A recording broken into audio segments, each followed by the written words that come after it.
जय श्री कृष्ण मेरे दोस्तों, जय श्री राधे। दोस्तों, हमारे हिंदू धर्म की प्राण हैं ये चार धाम।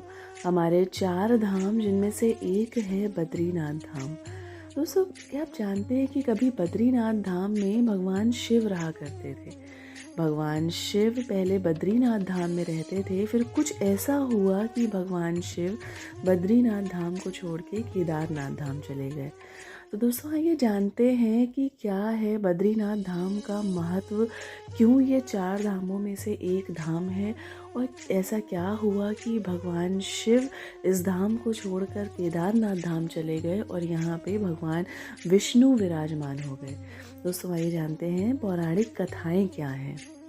दोस्तों, सबसे पहले तो आपको ये बताऊं कि बद्रीनाथ धाम जो है ये हमारे सनातन धर्म की नींव कहे जाने वाले चार वेदों के अगर कहें तो इन चार वेदों का प्रादुर्भाव यहीं हुआ।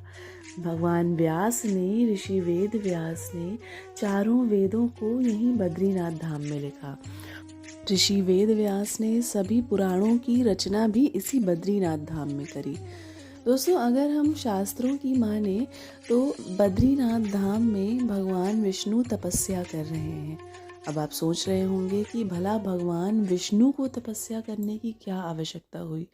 तो दोस्तों, भगवान विष्णु तप हम सब कलयुगी जीवों के लिए कर रहे हैं। भगवान विष्णु से किसी ने प्रश्न किया, भला भगवान आपके लिए तो बड़े बड़े योगी महात्मा हर कोई तपस्या करता है, आप क्यों तपस्या कर रहे हैं। तब भगवान ने कहा कि कलयुगी जीव इतना पापी होगा, कलयुगी जीव इतना दूषित कलुषित होगा और वह तप नहीं कर पाएगा।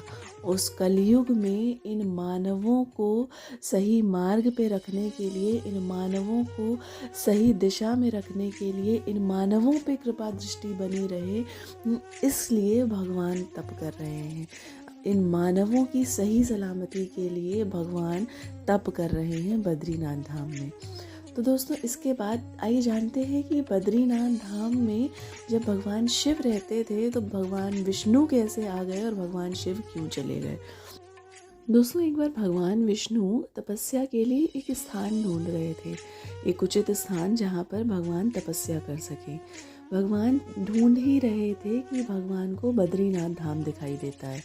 वहाँ भगवान शिव और माता पार्वती रहते हैं। भगवान विष्णु शिव जी से कहते हैं कि बाबा, मुझे तपस्या के लिए आपका ये स्थान चाहिए। भगवान शिव विष्णु जी से कहते हैं कि नाथ, आप तपस्या क्यों करेंगे, आपको क्या आवश्यकता है तपस्या करने की। अब भगवान विष्णु कहते हैं कि नहीं, मुझे भी तप करना है, मैं इन कलयुगी प्राणियों के लिए तप करना चाहता हूँ, मुझे भी तपस्या करनी है। बाबा, आपका ये स्थान मुझे उचित लग रहा है, क्या आप ये स्थान मुझे मेरी तपस्या के लिए देंगे। भगवान शिव कहते हैं, प्रभु, मैं आपको तपस्या करते नहीं देख सकता।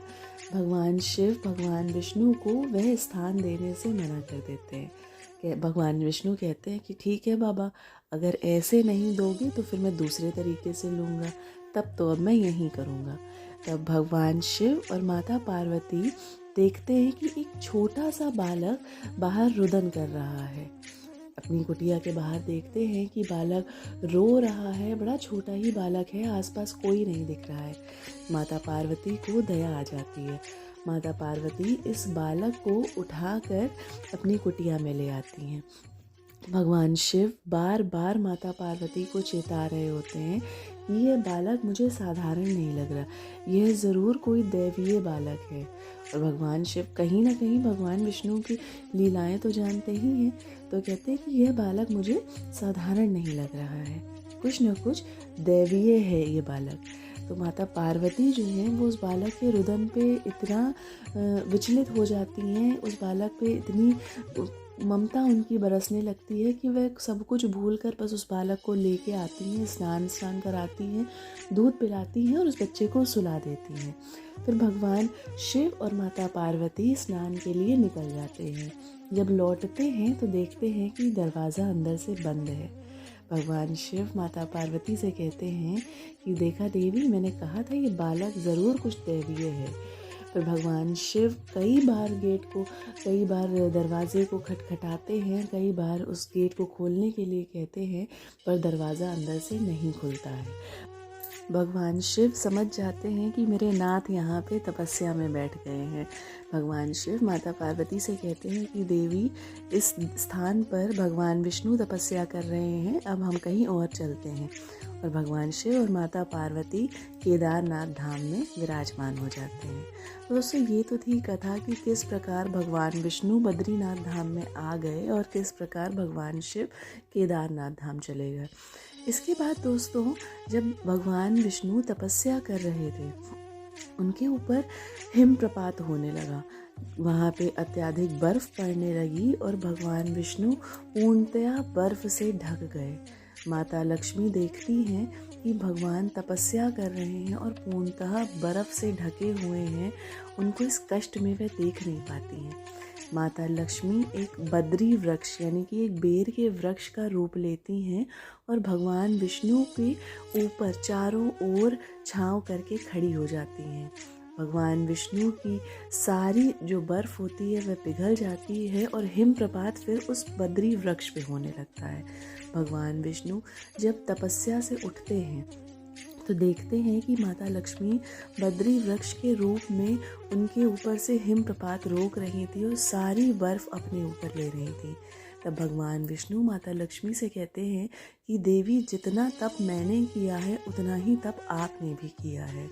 आप यहाँ बद्री वृक्ष के रूप में विराजमान हुई, इसलिए आज से इस स्थान का नाम बद्री के नाथ यानी कि लक्ष्मी माता के नाथ भगवान विष्णु बद्रीनाथ के नाम से ये स्थान जाना जाएगा। दोस्तों, इस स्थान को हमारे शास्त्रों में बद्रिकाश्रम, बद्री विशाल, बद्रीनाथ इत्यादि नामों से संबोधित किया गया है। दोस्तों, ये थी कथा कि किस प्रकार यह स्थान बद्रीनाथ धाम बना, क्यों यहाँ पे बद्री यानी कि बेर के नाम पर इस स्थान का नाम है। यहाँ दोस्तों माता लक्ष्मी स्वयं बद्री के रूप में विराजमान हैं, बद्री वृक्षों के रूप में विराजमान हैं। दोस्तों, बद्रीनाथ धाम हमारे 4 धामों में से एक धाम है, तो यह है इसका पौराणिक महत्व। इसके बाद दोस्तों आइए जानते हैं कि क्या इतना महत्व है, ऐसी क्या विशेषता है इस धाम में, इतना क्यों ये महत्वपूर्ण है। दोस्तों, जानते हैं हमारे सनातन धर्म में, हमारे शास्त्रों में बद्रीनाथ धाम को धरती का बैकुंठ बताया गया है। जी हाँ दोस्तों, धरती का बैकुंठ कहे जाने वाले इस बद्रीनाथ धाम में यदि कोई व्यक्ति तप करता है तो उसका एक दिन का तप हज़ारों वर्षों के बराबर होता है। दोस्तों, अगर कथाओं की माने तो सहस्त्र कवच यानी कि जो कर्ण अपने पिछले जन्म में थे, सहस्त्र कवच नामक राक्षस, उस सहस्त्र कवच को मारने के लिए नर और नारायण ने यहाँ पे तप किया था। नर और नारायण भगवान के ही 24 अवतारों में से एक हुए हैं। तो उसके पास ऐसे कवच थे, एक एक कवच को तोड़ने के लिए, मारने के लिए जो भी व्यक्ति उनको मारेगा उसको हज़ारों वर्ष का तप करना पड़ेगा, तब वह एक कवच तोड़ पाएगा। इसलिए दोस्तों, नर और नारायण ने यहाँ पे तप किया, क्योंकि यहाँ पे एक दिन का तप हज़ारों वर्षों के बराबर है। ऐसा कथाएं कहती हैं, हमारे शास्त्र कहते हैं कि यदि यहाँ पे आपने एक बार भगवान का नाम लिया है तो वो हज़ारों बार लेने के बराबर है। ऐसे ही नहीं दोस्तों, ये धरती का बैकुंठ है, यहाँ भगवान विष्णु स्वयं तपस्या कर रहे हैं। दोस्तों, यहाँ लिया हुआ भगवान का नाम भी हज़ारों बार लिए हुए भगवान के नाम के बराबर है। तो दोस्तों, यह है बद्रीनाथ धाम का महत्व। क्यों बद्रीनाथ धाम हमारे 4 धामों में से एक है, क्यों यहाँ का इतना महत्व है, क्यों यह धाम जो है इतना धरती का बैकुंठ कहा जाता है, इतना परम पवित्र धाम है। दोस्तों, अगर वीडियो पसंद आया हो तो चैनल को सब्सक्राइब कीजिएगा और वीडियो को लाइक एंड शेयर कीजिएगा। जय श्री कृष्ण, जय श्री राधे।